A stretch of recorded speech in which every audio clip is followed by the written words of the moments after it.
Hey there, it's Amanda here, jumping on to do a quick live this morning about 3 ways to keep your kitchen tidy all day long, which may seem challenging, but it really is quite effortless when you introduce a few changes. And these are things that I do in my own home that make life super easy and simple, so I thought I'd share those with you today. Okay, number 1, make less mess. Make less mess. I know that sounds crazy, but as a messy cook, I'm quite a messy cook.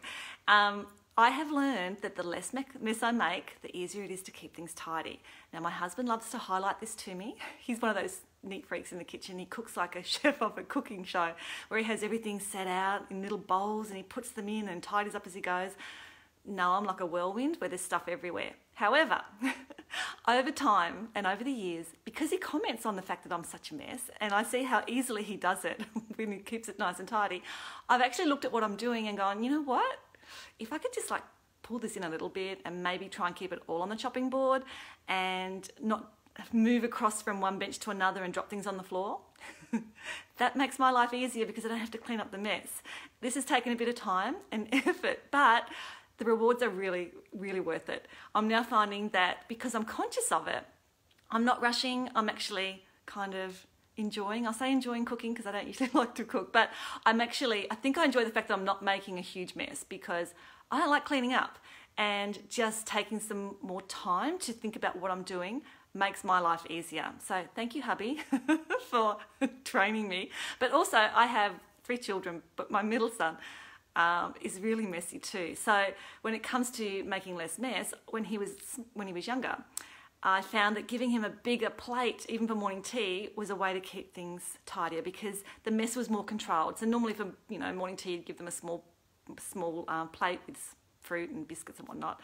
I'd always give him a bigger one because it allowed him to still be himself but contain the mess, and it's not going to go all over the bench tops. So again, just focusing on what is the mess that you're making, and if you can hone that in, bring that in a bit, and it takes a bit of time, but it's worth it. You have less mess and it's just easier to tidy up. Okay, number 2 is to create more space. So whether you've got a big kitchen or a small kitchen, it doesn't really matter. The more space you have on your bench tops, the more space you have in your cupboards, the easier it is to keep things tidy. I've had both large and small kitchens. I currently have a small one, and it's sort of taught me to keep things off the bench tops because if I don't have room to move when I'm cooking. So it's been a great training ground for me, and I wouldn't have it any other way. And if I had a larger kitchen again, I would keep this same principle in place. And that's having minimal things on the kitchen bench tops. Because of that, you don't have to pick up anything when you're wiping down. It makes the wipe down clean up at the end of the day really simple. And in the cupboards, the less you have in your cupboards, the easier you can find things and the easier it is for you to pack away and for your family to pack away. So creating space is essential in a kitchen, whether it's large or small. So that's step number 2. And number 3 is what I call a rinse and repeat culture.